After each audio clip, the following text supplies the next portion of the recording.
She sprayed perfume like it was body armor and snatched her keys before I finished my coffee. It was Sunday and she was already sliding toward the garage with that tight smile she used for strangers. I asked where she was going and she said, "Just a quick client window. I'll be back soon." The door shut and the house felt one size bigger.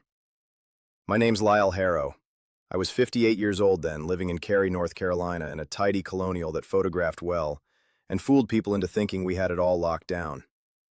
Sable worked commercial real estate, commissions, constant networking, and stories that sounded busy without saying anything. I handled insurance claims, which trained me to stay calm, collect paperwork, and not argue with smoke when you needed the fire report. Back when Sundays were good, we acted like a normal family on purpose. I made bacon, Crumpet circled the stove like a shark, and the kids wandered in half awake. Kala, our oldest, had always planned her escape early. Now she called from campus like home was a calendar visit. Tobin was still in high school, track spikes by the back step, walking around with that teenage mix of swagger and silent panic. Quick note, before listening, share in the comments which city or country you're watching from. And let's continue. At first, Sable needed Sundays once in a while. Then it turned into twice a month. Then it became clockwork. Out the door late morning, back early afternoon. She always brought something home like it proved innocence. A fancy donut box, a farmer's market bouquet, a little ceramic trinket she said she saw and thought of me. I didn't question it at first because I trusted her. Later I didn't question it because it was easier to swallow her routine than start a fight I didn't know how to finish. She got good at leaving no fingerprints. Her work stories went vague, full of a guy and a situation, and I can't get into it. Her compliments started landing wrong, like she practiced them on the drive home. Sometimes Tobin looked up at the donut box and said, "So you were working again?" Sable laughed too hard and tapped his shoulder. "You're such a little prosecutor, honey," she told him. I watched her phone the whole time, angled away, screen down when she sat near me, like the coffee table was wired. I told myself it was her job, that real estate people lived on other people's clocks. But my gut kept doing math my head didn't want to check. One Sunday, as she slid into her coat, I said, "You sure this can't wait until Monday?" She didn't stop walking. "It's important, Lyle," she said, voice sweet but flat. And I opened the junk drawer and wrote down the time she left. The ink was barely dry when the house went quiet in that heavy winter way, like the walls were holding their breath. It was late January, cold and gray, and the sky outside the kitchen window looked like wet concrete pressed flat over our neighborhood. Sable had left like she always did, keys clinking, perfume trailing behind her, and that quick cheek kiss that felt more like a stamp than affection. I stayed at the kitchen counter with my coffee, staring at the clock like I wasn't doing it, acting like a man who didn't care about patterns. The garage door finished its rumble and the sound cut off so hard it made the silence feel sharp. I heard Crumpet's nails tap once on the tile and then stop, like even the dog knew to watch. I set my mug down near the mail pile and tried to focus on the usual junk. Flyers, a credit card offer, a parent-teacher association reminder. Anything that wasn't my wife's Sunday routine. Then her phone lit up right there on the counter, screen bright, buzzing against the wood like it had something urgent to confess. At home she never locked it. Like that alone proved she had nothing to hide. I told myself I wasn't going to touch it because in my head not touching it meant I was still the good guy. I stared at it until the buzzing stopped and I actually felt proud for about 1 second, which was pathetic. Then it buzzed again, harder, and the caller ID wasn't a name. It was one letter, just R. That single letter landed hard because normal people did not reduce their clients to initials like they were hiding from a spouse. My hand moved before my brain could build a speech about trust and respect. I picked up and put it to my ear, and I didn't even get a chance to say hello. A man's voice came through, casual and familiar, like he'd done this on repeat for years. "You on your way or what?" he said, and he sounded annoyed, like I was the one wasting his time. I froze so hard my throat went tight, and my fingers went cold around the phone like I'd grabbed a soda can out of ice. I didn't answer because I couldn't. I just listened to my own breathing and the faint hum of the refrigerator. He waited a beat, then said it again with a little edge in his tone. "Seriously, are you on your way or not?" The way he said it told me everything I didn't want to know. Because you don't talk like that to someone you barely know. My eyes burned, not from tears, but from the sudden effort of keeping my face normal in an empty kitchen. I pulled the phone away, swiped to the contact details, and my heart started punching at my ribs like it wanted out. There was an address saved under that initial, an Apex Street with a neat little number like it was no big deal. I grabbed the first scrap of paper I could find, a hardware store receipt I'd stuffed in my pocket earlier that week, and I copied it down with my shaky hand. 112 Juniper Ridge Drive, Apex. I stared at what I'd written like it might rearrange itself into something harmless. Then I put the phone back exactly where it had been, face up, at the same angle. Because the first rule was already clear to me. If I was going to act, I wasn't going to tip my hand. About 15 minutes later, the garage door kicked back open and Sable came in fast, cheeks pink from the cold, acting mildly annoyed at herself like she'd forgotten her lunch. Her eyes snapped to the counter, then to my face, quick and calculating, like she was checking a weather report. "I cannot believe I left my phone," she said, reaching. I slid it across to her like it was nothing and kept my voice even. "It happens, Sable, so you should just take it and go." She paused for half a second, studying me. Then she forced a small laugh that didn't reach her eyes. "You're being weird today, but I really do have to run," she said, and she turned on her heel. She took the same choreography back out, coat, keys, that "be back soon" tossed over her shoulder, and the door shut again. I stood there with that hardware store receipt in my palm, folded it into a tight square and shoved it deep into my wallet. I didn't storm after her, and I didn't sit there practicing speeches in my head. I moved like I did at work when a claim turned ugly, when feelings only got in the way and the only thing that mattered was what could be proven. I called it protocol mode, because panic mode sounded weak, and I wasn't going to be weak in my own house. I washed my mug, wiped the counter like I was erasing fingerprints, and slid my wallet back into my pocket with that folded receipt buried inside. I grabbed my keys and drove to the grocery store, not because we needed anything, but because the parking lot was quiet, and my walls couldn't overhear me. I sat in my car with the engine off, watching people load bags like their lives were normal, and I called Corey Vance. Corey was my best friend, a school counselor across town, and she didn't waste time pretending the world was gentle. When she picked up, I said, "I need you to listen, and I need you not to sugarcoat it."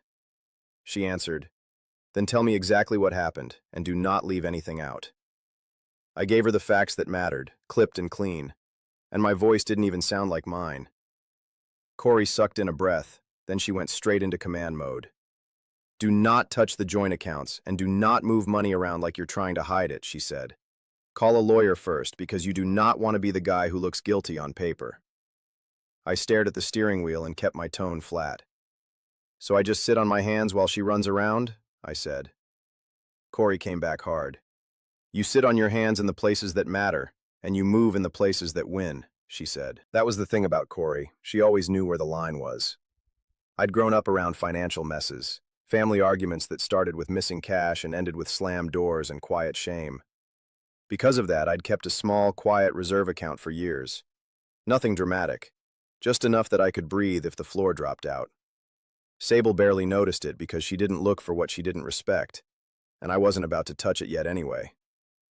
I told Corey, "I have a little money set aside, but I'm not moving a dime until I know what I'm doing." She said, "Good, because the first person who acts wild usually loses." I booked a consultation before I drove home, right there with my phone in my hand like it was a tool instead of a temptation. The next afternoon I drove to Raleigh and met the attorney, Mavis Klein. Her office didn't have the cozy, candle smell vibe some firms try to sell. It felt like a place where people came to make decisions, not speeches. When I sat across from her, I kept my back straight and my words simple. "My wife has been disappearing on Sundays, and I got an address connected to it," I said. "I think this has been going on longer than I can prove, and I need to know what I can do without hurting myself." Mavis didn't flinch, and she didn't pity me, which I appreciated more than I expected. She asked questions like she was building a checklist in her head. Dates, patterns, assets, retirement accounts, property value, whether the kids were stable, whether there were any safety issues at home. I answered like I was giving a statement because that's what it was. When I tried to drift into feelings, she cut it off with a look. "I'm not here for guesses, Mr. Harrow," she said. "I'm here for what we can document, and you're going to stay clean while we do it." She laid out the rules without drama. No hacking, no wiretapping, no trying to accidentally access anything private. because judges didn't admire creativity, and neither did opposing counsel. Then she explained the timeline in North Carolina, and hearing it out loud made my jaw tighten.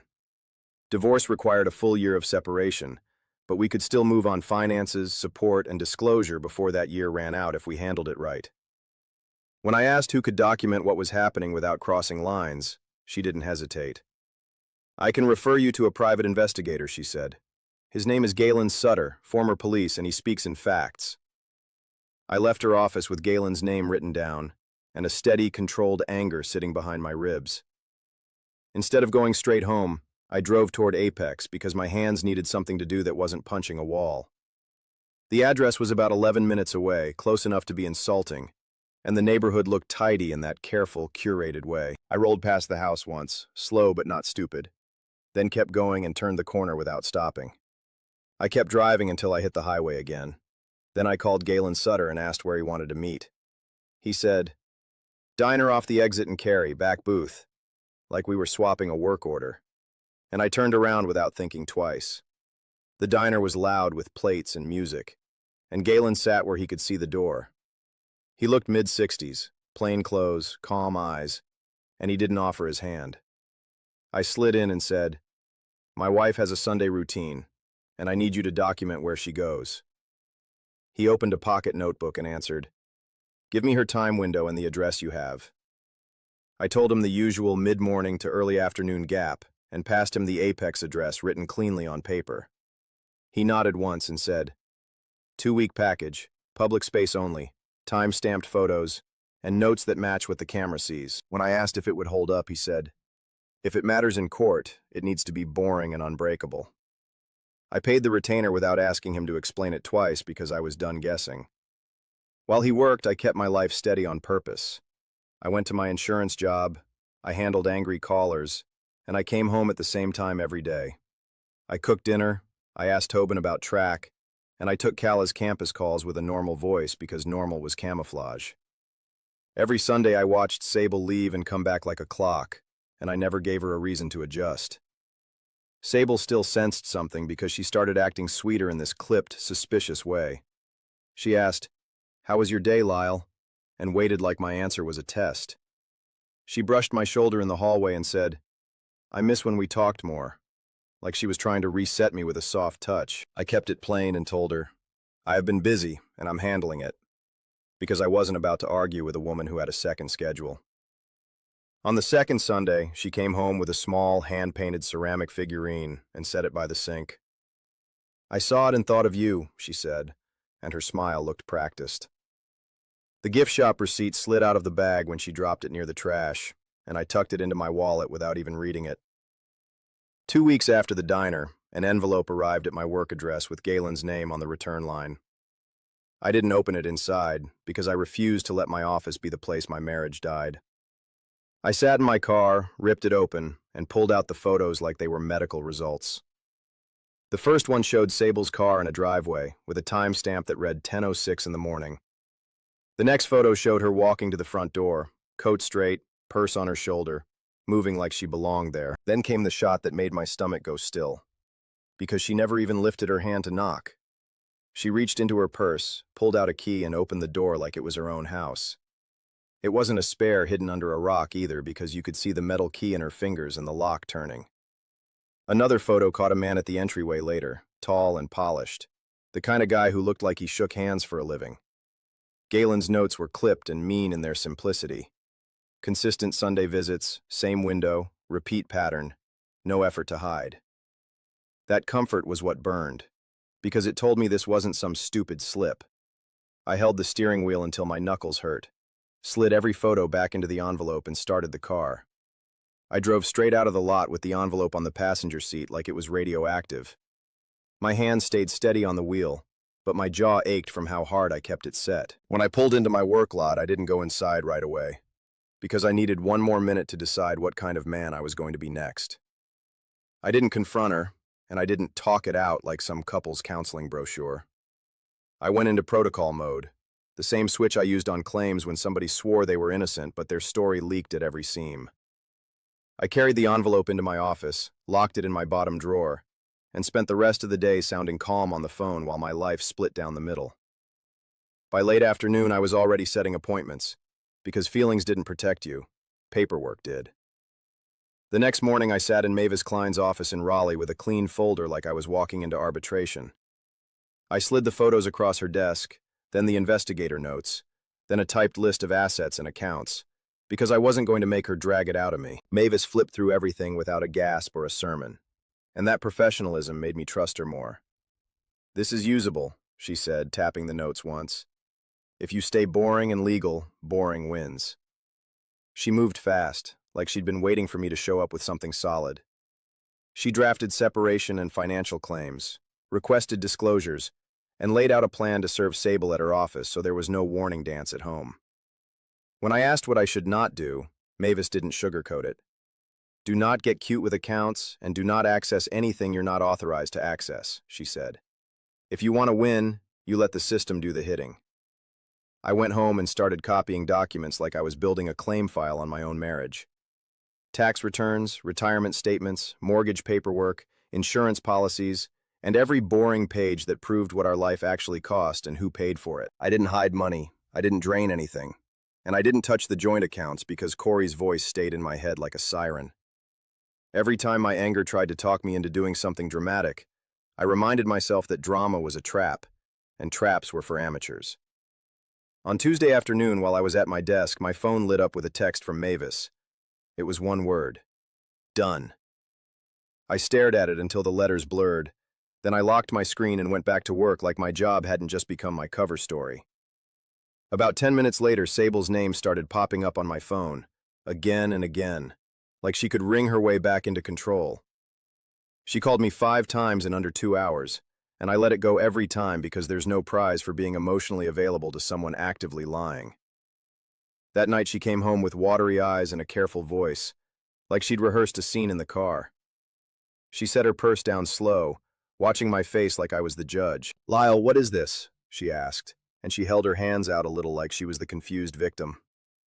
I didn't raise my voice, and I didn't pace, because I wasn't giving her anything to grab. "I know about Sundays, and I have documentation," I said. "This is through attorneys now."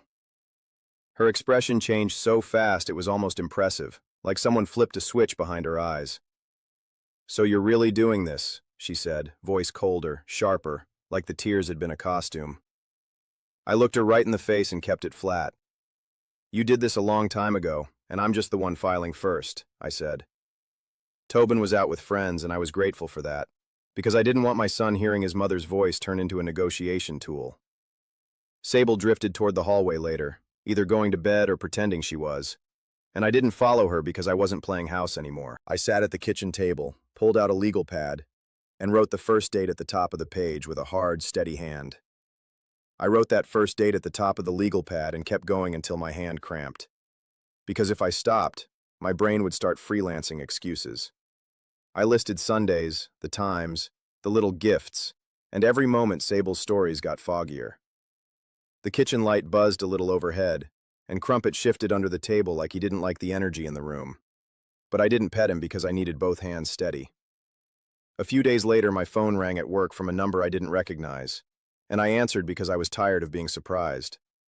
A man's voice came through calm and practiced. "This is Rafferty Cole, but everyone calls me Rafe," he said, like we were 2 adults about to settle something calmly over coffee. My stomach tightened anyway, because nobody introduced themselves like that unless they thought they belonged in your life. He didn't waste time. "I don't want any drama here," he said, and that word told me he'd never actually faced consequences, just inconveniences. He started talking like he had a right to manage the outcome, like my marriage was a business dispute he could tidy up. "We should keep this civil for the kids," he said. "Reputations matter, and a reasonable settlement would protect everyone." I kept my voice flat so he couldn't feed on emotion. "Do not contact me again, and have your attorney call mine," I said. He tried to push back with a soft laugh, like I was being difficult on purpose. "Lyle, come on. Let's be adults about this," he said, and I ended the call without giving him another inch. I called Mavis the minute I could step outside, and the cold air filled my lungs, sharp and clean. When she answered, I said, "He called me, and he tried to run the room like he was in charge." Mavis didn't sound shocked or impressed. Third parties reach out when they think they can steer the boat before the paperwork hardens, she said. You did the right thing, and you keep doing it through counsel. That same afternoon, Corey texted me, not with sympathy, but with a warning. She said Tobin had been quieter for weeks, not just about the filing, but about his mom's schedule in general. When I called her back, she didn't dance around it. He's carrying something, Corey said, and her bluntness made my chest ache. I told her I'm going to talk to him tonight, and I'm not going to let him sit in the dark with this. Before I talked to Tobin, I called Calla because she deserved the truth from me, not a rumor from her mother's spin machine. When she picked up, I kept it simple. Your mom and I are separating and attorneys are involved, I said. I'm not going to dump ugly details on you, but I'm not lying either. Calla didn't argue or cry, and that silence hit harder than yelling. After a beat, she said, So it was real, and you finally confirmed it. And her voice sounded older than it should have. I said, It was real, and I'm handling it. And she didn't answer for a second before she told me she had to go. That night, Tobin came home and hovered in the kitchen like he expected a trap. I said, Sit down, because I'm not doing this through slammed doors. He snapped first because he was a teenager and anger was easier than fear. So you're just throwing our family away, he said, eyes hot, chin lifted like he wanted to fight. I kept my tone even. Your mom made choices, and I'm not begging her to undo them, I said. He shut down right after, shoulders going stiff, and he drifted away like he was building a wall out of silence. I started therapy because I refused to turn into the kind of man who handled betrayal by turning into a ghost. Dr. Iona Kwan's office smelled like clean paper and lemon tea, and she didn't talk to me like I was fragile. After I laid out the basics, she said one simple thing that stuck like a nail. You can be calm without being passive, she told me. And I nodded once because that was exactly the line I'd been searching for without knowing it. When I got back to my car, I pulled out my legal pad, wrote calm without being passive in big letters at the top, and circled it hard enough to dent the paper. I drove home with that circled phrase still sitting in my head like a warning label, and I kept repeating it whenever my temper tried to grab the steering wheel. The week moved like sludge, but I stayed functional, because that was the point of protocol. By Sunday morning, the air felt damp and sharp, and I took Crumpet out early so I didn't have to share space with my own thoughts. Crumpet did his usual sniff and drag routine like nothing in our world had shifted, and I let him take his time because I didn't have anywhere better to be. When we turned back onto my street, I saw my porch from a distance and felt my body go alert before my brain caught up. 2 cars sat in my driveway, and one of them wasn't ours, but I recognized it anyway from Galen's photos like it had been burned into my eyes. I tightened my grip on the leash and kept walking, because turning around would have looked like fear. Sable and Rafe stood on my porch like a couple doing damage control, shoulders squared, faces arranged. Rafe held a bakery box out in front of him like a peace offering, the same cheap prop Sable used to bring home after her busy Sundays. I got closer and noticed Sable's phone right away, angled weird in her hand. The camera lens aimed toward me like she was filming a nature documentary called Watch the Husband Lose It. Then I saw Rafe's dash cam, a little black eye pointed straight at my front steps through his windshield. That's when it clicked, clean and ugly. This wasn't an apology visit, and it wasn't even a negotiation. It was a setup, and they wanted me loud, threatening, and stupid so they could label me unstable and use it like a coupon in court.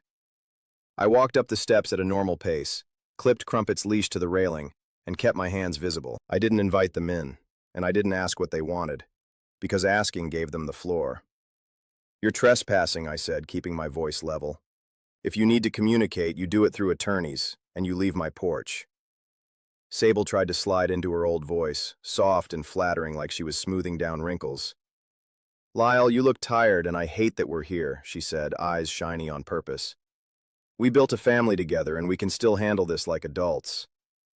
I watched her phone angle adjust a little higher, and it made my stomach twist with disgust. Rafe stepped forward half a pace like he was the one with authority. Nobody wants this to get expensive, he said, lifting the bakery box slightly like sugar had legal power. Timelines matter, and if you cooperate, you keep more control. If you dig in, you're going to lose time, money, and goodwill, and the kids will feel it. I didn't argue details because details were a rope, and they wanted me tangled in it on camera. I kept it boring, the way Mavis told me to. You communicate through my attorney, I said, and I didn't change my tone. And you leave my porch. Sable opened her mouth again, and I didn't give her the floor. Through my attorney, I repeated, staring straight at Rafe so he knew I wasn't confused about who was trying to run the room. Sable's face tightened when she realized the nostalgia routine wasn't working, and her voice got a little sharper. So that's it, you're just gonna stonewall and punish me, she said, and the word punish came out like she was the victim of my boundaries. Rafe exhaled like I was a stubborn client, then tried one more push. You're being unreasonable, Lyle, and that's not going to help you, he said, like he was doing me a favor by threatening me politely. I kept my posture loose and my words plain. Through my attorney and off my property, I said, because repetition was my shield. Sable's eyes flicked toward the dash cam, then back to me, and she played the only card she thought might crack me. Think about Tobin, she said, voice suddenly gentle, like she cared about our son more than her own image. That one almost got me. Not because I doubted myself, but because it was low. I didn't raise my voice and I didn't step closer because that was what they wanted. Do not use our son as cover for your choices, I said, slow and clear. Then I pointed toward the driveway with an open hand. Leave. They stood there for a beat, like they were waiting for me to explode anyway. And when I didn't, Rafe's mouth went tight. He turned first, guiding Sable down the steps like he was escorting her off a stage, and they got into their cars and drove away.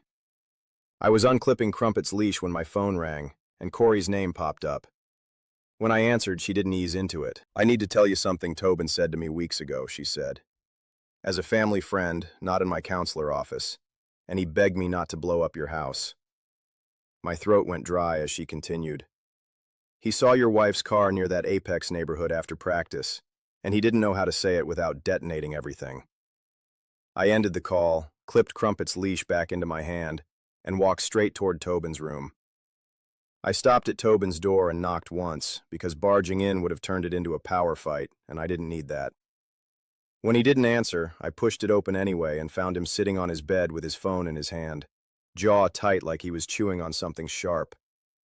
I didn't sit beside him because he would have flinched, so I stayed by the doorway and kept my voice steady. Corey told me you saw your mom's car near Apex weeks ago, and you've been carrying that alone, I said. I'm not here to punish you, but I'm not letting you keep secrets that heavy. He stared at the wall and tried to act like he didn't care, but his shoulders gave him away. I didn't want you to freak out and do something stupid, he said, and it came out half defensive, half scared. I kept my hands open at my sides, plain and calm. I didn't freak out and I'm not going to, I told him. If you see something like that again, you tell me, because you're my son and you don't have to manage adults. The next morning I called Mavis and told her the porch stunt happened exactly the way a setup happens, with cameras and props and fake politeness. She didn't sound surprised, which almost made me angrier, because it meant it was common. When I mentioned the little ceramic figurine Sable had brought home and the gift shop receipt I'd pocketed, Mavis said, "Bring that receipt in, because small paper trails are where people get careless." I drove over on my lunch break with the gift shop receipt and a folder of statements, and I handed it across her desk like I was turning in evidence from a claim. Mavis had Galen expand his work legally, because now we weren't just proving where Sable went, we were proving how she paid for it. She told me, public records, professional footprint, anything that stands up without crossing lines. And I liked that she spoke in boundaries. I watched her eyes scan the receipt, and I saw the exact moment her interest sharpened. This store location doesn't match your normal area, she said. And the processor on this charge is not a standard card swipe. It reads like a keyed or routed payment, the kind that leaves a different trail. That receipt turned into a thread faster than I expected. It wasn't paid through the usual bank channel we used for groceries or gas, and it didn't show up like a normal household expense. The payment ran through a small processor tied to a tiny limited liability company with a generic name, registered out of state, with a mail forwarding address that screamed, "Don't look here." It was the kind of setup that looked boring on purpose, because boring hides in plain sight. Mavis brought in a forensic accountant, and the guy talked like numbers were his native language. He traced consistent transfers from Sable's commission payouts through that limited liability company, amounts small enough to pass as business handling if you didn't know what you were looking for, and steady enough to stack up over time. He walked Mavis through it line by line, and I sat there listening like I was hearing my marriage translated into bank codes. Over years, it became a real number, north of $400,000 routed away from marital income. The report tied it to travel, gifts, dining, and even contributions that lined up with expenses connected to that Apex house. Like my life had been quietly funding her second one. I didn't witness any of that spending, obviously, and that was part of what made it so brutal. I learned it from the accountant's report, which read like a map of lies drawn in clean columns and transaction IDs. Every little transfer was a choice, and seeing them stacked up on paper made it impossible for Sable to pretend this was some messy misunderstanding. Then another twist came from a place I didn't expect. Rafe, apparently feeling betrayed in his own way, had saved years of messages where Sable promised she was weeks away from leaving me, over and over, like a dangling carrot she never meant to bite. His attorney offered a narrow, legal way for some of those records to come out through discovery, and Mavis took it like it was another brick in the wall. The messages didn't make me feel better, but they did support the timeline of hidden payments, because her promises lined up with the same steady siphoning pattern. While all that was happening, I found a smaller, uglier detail when I pulled my credit file. There was a credit inquiry in my name from 2 years earlier I never authorized, sitting there like a smudge nobody had bothered to wipe. Mavis tapped the page and said, "Potential identity misuse, and it shows pattern even if the amount isn't flashy." I took the paper home and sat down with Tobin again, keeping it simple. "I know you've been holding that car sighting inside your chest for weeks," I said, and he didn't give a speech or make excuses. He just nodded once, and I reached over and squeezed his shoulder. The hearing date landed quicker than I expected once Mavis filed the amended claims, and Sable stopped acting relaxed almost overnight. She started moving like someone who realized the floor had teeth, and the fake sweetness disappeared because it wasn't useful anymore.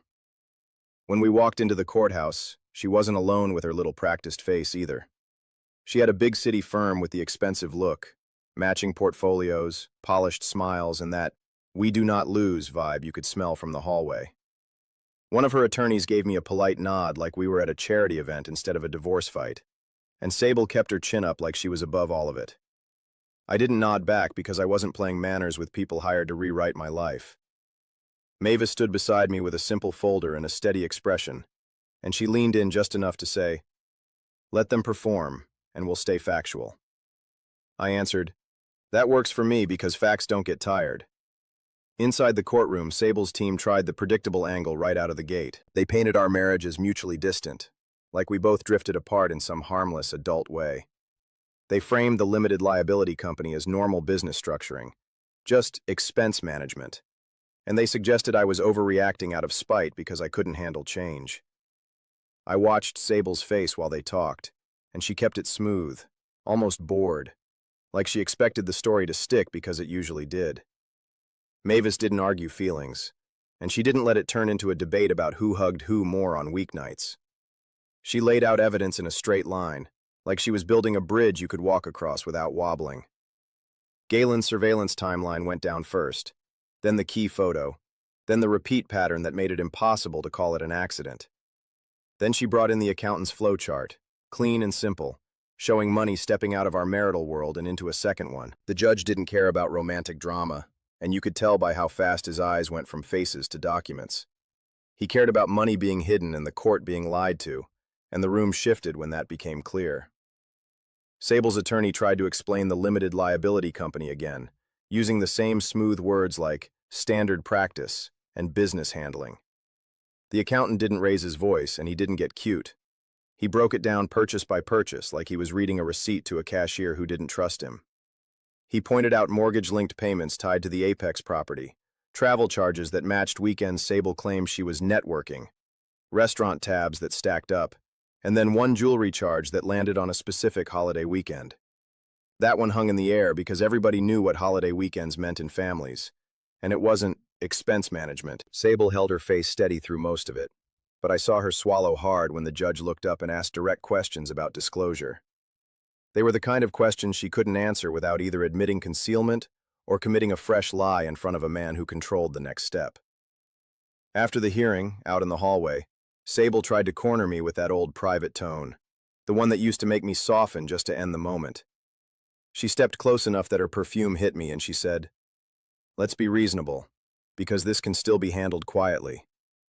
I didn't lean in, and I didn't step back like she had power over my space. We are being reasonable, I told her. We're being factual, and you should get used to that. Mavis touched my elbow once, and we kept walking. The settlement that followed wasn't some cinematic victory, but it was real, and it locked in money and rules like a deadbolt. I kept the house, the retirement accounts got rebalanced with adjustments, and support was calculated using Sable's actual earning capacity instead of her on-paper story. There were guardrails too, oversight on certain accounts, disclosure requirements, and penalties if she tried to play games again. The credit inquiry issue got folded in as well, credit monitoring for me, written attestations, and a clear line that she could not open, apply for, or even inquire about anything in my name ever again. About a week later, Mavis called me while I was in my driveway, and her tone was businesslike but sharp. "One more update," she said. "Rafferty Cole filed a civil claim against Sable for misrepresentation, and his filing lines up with the discovery timeline." I didn't celebrate, and I didn't feel sorry for either of them. I said, "Send it to me in writing." Then I ended the call, went inside, and slid the new printout into my folder. That first Sunday after the separation agreement was signed, I woke up early out of habit and reached for the empty side of the bed like I expected movement. The house stayed still. No garage door, no perfume cloud, no fake smile paired with "back soon." Crumpet followed me from room to room, nose down, like he was checking the temperature of the place. Then he parked himself at my feet when the quiet stayed normal. I made coffee and stared at the kitchen walls that had been beige for so long I stopped seeing them. That afternoon I drove to the hardware store, bought paint and rollers, and came home with a color Sable would have hated. It was warm and earthy, not neutral for resale, and it felt like choosing myself out loud. I taped the trim, turned on a cheap radio station, and rolled the first strip across the wall. A few weeks later, Calla came home between classes and work, and she walked in like she was braced for a fight. She stopped in the doorway, looked at the new color, and her shoulders dropped a little. "This finally feels like you live here," she said, and I nodded because anything bigger would have turned into a speech. I handed her a mug and asked about campus, and she started talking while I rinsed brushes at the sink. Tobin's anger didn't vanish, but it stopped being random once the truth had a name and a timeline. He talked in short bursts, usually in the car, eyes on the road like looking at me was too much. One day he said, "I hated keeping that secret," and I answered, "You should not have had to carry it, and I'm glad it's out." He exhaled hard and turned the radio up, but he didn't shut down the way he used to. Dr. Iona Kwan kept me from turning my pain into a weapon. She told me, "Do not recruit the kids into your hurt, do not pretend you're fine, and do not chase closure from the person who caused the damage." I followed that because it was simple, and it worked. The revenge part, if you could call it that, wasn't me yelling or humiliating Sable. It was the paper trail, the ruling, and the fact her second life couldn't survive daylight. Corey told me Sable's professional circle got colder, not because anyone was moral, but because nobody liked messy risk near money. Rafe's lawsuit forced her into more explanations, more disclosures, more uncomfortable questions, and she couldn't sweet-talk her way out of that. Now Sundays sounded like air. My phone lit up on the counter with a missed call badge, and I didn't flinch. I looked at the number, let it ring out, and went back to what mattered. I handled what needed handling, because nothing in my life depended on a single letter anymore. I poured my coffee, clipped Crumpet's leash, and opened the front door. "Hold up for one last thing. Can I ask you a real question? If you've got the hype feature, tap it to support this video and help it reach more people. Then please subscribe and like. It's one click and it matters a lot. And drop a comment. Even good story works. But tell me this. If you discovered your partner had a whole second life, would you document everything first or confront them immediately? And what would push you to choose that?